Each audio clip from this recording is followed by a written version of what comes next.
Para el liberalismo, la libertad es un derecho negativo, es decir, cada uno de nosotros les podemos reclamar a los demás que no nos hagan determinadas cosas, esencialmente que no nos agredan y no nos roben, es decir, les podemos reclamar que respeten nuestros proyectos de vida a cambio de que, obviamente, nosotros también respetemos sus proyectos de vida, no agrediéndolos o no robándoles. Por eso, dentro del liberalismo se suele decir que mi libertad termina donde empieza tu libertad, porque yo soy soberano sobre mi propio proyecto de vida, tú no puedes interferir en mi proyecto de vida, pero a cambio de ello, tú eres soberano sobre tu proyecto de vida y yo no puedo interferir activamente, sin tu consentimiento, en tu proyecto de vida. Por tanto, mi libertad de acción llega hasta la frontera de tu proyecto de vida. Yo no me puedo entrometer violentamente en tu proyecto de vida. Yo no soy libre de agredirte, porque esa libertad de agredirte vulneraría tu libertad y, por tanto, mi libertad termina donde empieza la tuya, donde empieza el deber de que yo respete tu libertad.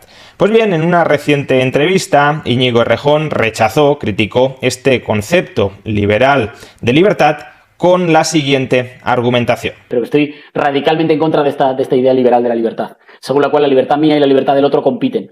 En realidad es lo contrario. En realidad creo que mi libertad comienza donde comienza la tuya, porque solo somos libres y somos libres juntos en sociedad. Entonces te tengo que decir que esa idea es la idea que pone las libertades y los derechos a competir y que, por tanto, cree que estamos en una jungla en la que o pisas o te pisan.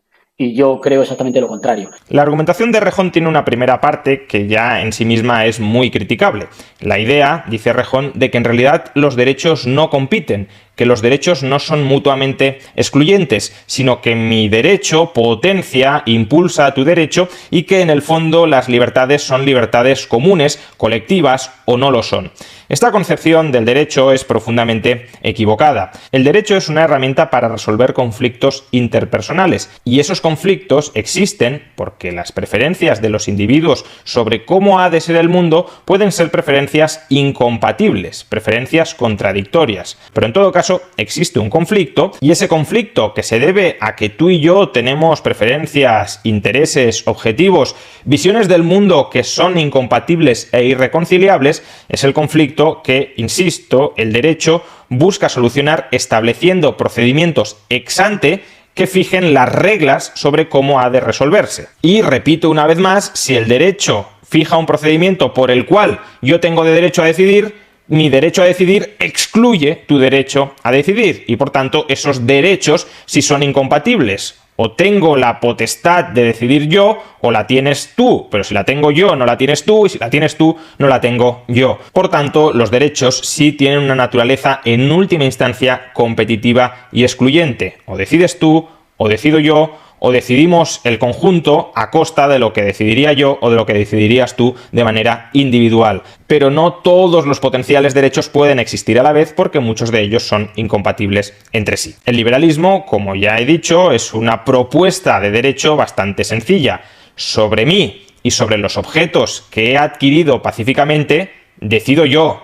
Sobre ti y sobre los objetos materiales que tú has adquirido, de los que te has apropiado pacíficamente, decides tú. En este sentido, la propuesta jurídica que efectúa Errejón para delimitar los derechos de las personas es una propuesta o ridícula, si es que Errejón simplemente ha intentado adornar la frase sin entender realmente cuáles son las implicaciones de esa frase. Queda muy bonito lo de decir que mi libertad empieza donde empieza tu libertad, pero ¿cuál es el significado último de esa frase? Por tanto, si simplemente te quedas en la estética y te olvidas de la ética subyacente a esa frase, es una formulación ridícula porque no atiende al fondo de la cuestión.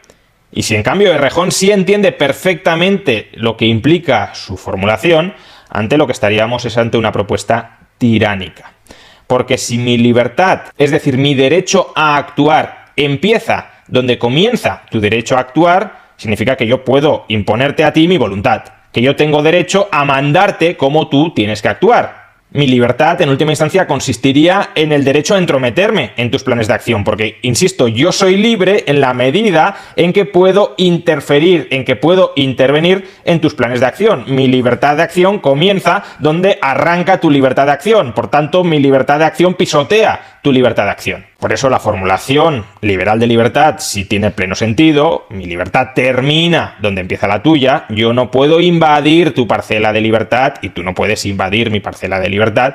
Y por eso la formulación de Rejón o es ridícula en el sentido de que no tiene ningún significado y que es mera apariencia, o es tiránica. Mi libertad puede invadir sistemáticamente tu parcela. Tú no tienes propiamente parcela, tú eres un siervo de mi libertad de acción. Yo te mando y tú estás obligado a obedecer. Pero esta concepción de los derechos colectivos frente o por encima de los derechos individuales no implica que mi libertad empiece donde empieza la tuya. Lo que implica es que ni tú ni yo tenemos libertades, que la única libertad es la del grupo y que como mucho tenemos la capacidad de intentar influir en la determinación de esa voluntad grupal a través del voto. Pero ni yo puedo reclamarte que tú me respetes, ni tú puedes reclamarme que yo te respete, ni tú ni yo podemos reclamarle al grupo que nos respete. El grupo tiene el poder, el privilegio último para decidir sobre nosotros y sobre los demás.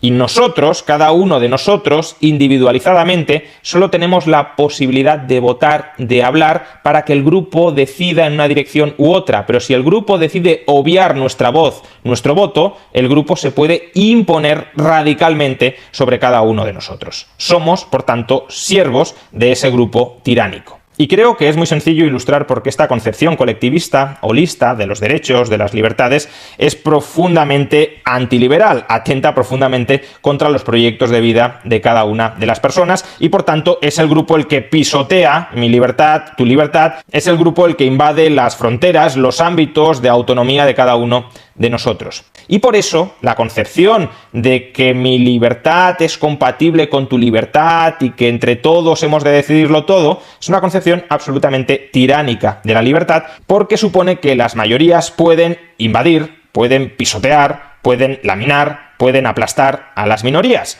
Al igual que en otras concepciones del derecho, los más fuertes, los más brutos, los más violentos podrían machacar, aplastar, laminar a las minorías.